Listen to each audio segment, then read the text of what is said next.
తెలంగాణ జాతిపిత కేసీఆర్ అంటూ మాజీ మంత్రి హరీష్ రావు చేసిన వ్యాఖ్యలకు సీఎం రేవంత్ రెడ్డి కౌంటర్ ఇచ్చారు. 1,00,000 కోట్లు దోచుకున్నోడు జాతిపిత ఎట్లా అవుతాడని ముఖ్యమంత్రి ప్రశ్నించారు.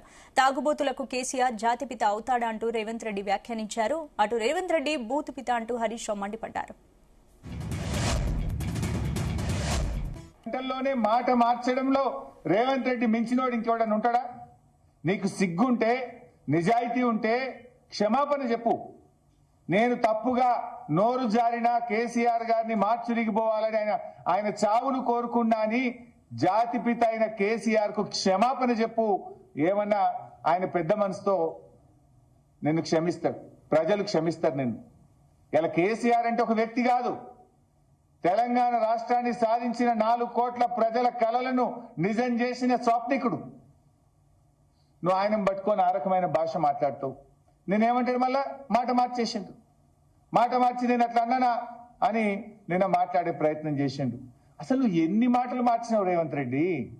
చెప్తే ఇదంటే చూడు, రాస్తే రామాయణం అంతా చెప్తే భారతం అంత ఉన్నది నీ కథ. అంటే అన్నా అంటాడు హరీష్ రావు రేవంత్ రెడ్డి అధికారిక కార్యక్రమాలలో తిడతాడు ఎందుకని. ఆయన ఇవాళ మాట్లాడుతుంటే చంద్రశేఖరరావు గారంట తెలంగాణ జాతిపిత అంట. మిత్రులారా, ఇట్లా మాట్లాడితే ఇంకా నేను ఏదో ఒకటి అనకపోతే ఎట్లయితుంది మీరు చెప్పురు. జాతిపిత గురించి మీకు తెలుసు కదా. ఆ జాతిపితకు మందు వాసన పడుతుందా? గుజరాత్లోనే మందు బంధు పెట్టించింది, అవునా? ఆ జాతిపిత గాంధీ ఆశ్రమాలలో ఉన్నాడు, నిరాడంబరంగా ఉన్నాడు. మరి ఈ జాతిపిత వాసన లేకుండా నిద్ర లేస్తాడా? ఆ జాతిపిత ఎక్కడా? ఈ జాతిపిత ఎక్కడా? ఆ జాతిపిత ఎక్కడో చిన్న చిన్న దళిత వాడల్లో జీవితం గడిపితే 100 ఎకరాల ఫామ్ హౌజుల్లో ఈ జాతిపిత గారు ఉన్నారు. ఈయన జాతిపిత ఎట్లయితాడని నేను అడుగుతున్నా. అసలు పోల్చుకోవడానికన్నా పొంతన ఉండాలి కదా.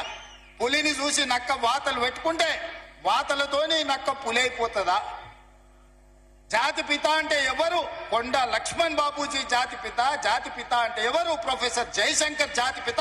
ఏ పదవి లేకుండా సర్వం త్యాగం చేసి ఈ దేశం కోసము, స్వతంత్రం కోసము, తెలంగాణ రాష్ట్రం కోసం సర్వం దారబోసిన కొండ లక్ష్మణ్ బాపూజీనో ప్రొఫెసర్ జయశంకర్ తెలంగాణకు జాతిపిత అవుతాడు తప్పితే నోరు తెరిస్తే అబద్ధాలు చెప్పేటోడు, తెలంగాణ రాష్ట్రాన్ని దోసుకున్నాడు, 100 ఎకరాల ఫామ్ హౌజులు కట్టుకున్నాడు, 1,00,000 కోట్ల రూపాయలు సంపాదించుకున్నాడు, టీవీలు పేపర్లు పెట్టుకొని అబద్ధాలను విషప్రచారం చేసేటోడు తెలంగాణ జాతిపిత ఎట్లయితాడని తాటి చెట్టులాగా పెరిగినాయని నేను అడుగుతున్నా. ఇవాళ నేను ఇక్కడున్న యువకుల్ని కూడా అడుగుతున్నా, ఎవడయా జాతిపిత తెలంగాణకు? తాగుబోతాడు జాతిపిత అవుతాడా అని నేను అడుగుతున్నా. త్యాగాలు చేసినోడు తెలంగాణకు జాతిపిత అవుతాడా? తాగుబోతాడు తెలంగాణకు జాతిపిత అవుతాడా అని నేను అడుగుతున్నా.